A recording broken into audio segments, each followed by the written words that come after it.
Arkadaşlar yoklarda biz zahmet çekip zahmetimizle iyice önlüyüz, iş yapıyoruz. Türkmenistan vatanımıza bizim dağılan enatalarımızın çağlarımızın aladasıyla memlekim Türkmenistan'ın 3'ten 1 bölüğü daşarılıklarda kazancın orunda. Doğru mu? Doğru.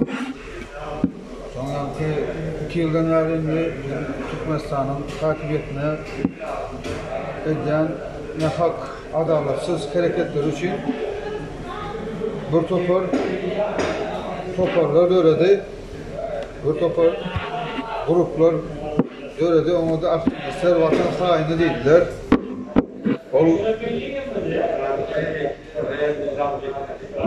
Adamın yani bir cemiyetin savrıda olan son halk ahir sonunda millet ayağa aldı. Savur kasesi doğulan. Onun için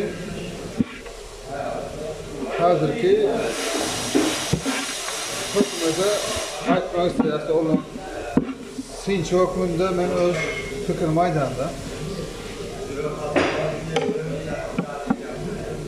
bir adamın diye yani alkol yani spirtli içki içip gören adamdan spirtli içki ya da değerli adamdan gen görülmeye demek isteyen adam devlet başında oturup boylayan zatları göz yumyan olursa o sağdın fikir ediyen sağdın siyaseti dolandırıyan hükümet başkanların işleri değil bu. Bu diyen hükümet baştutanın demenin sebebi ve prezidentin ve uçak polislere çeldi şu değiştirir. Ben diyen zaten. Çünkü on yukarıdaki ediyen hareketini, ediyen balık hasetini aşağı taraflara devam ediyor. Sebebi onların hiç kimse oranı yok.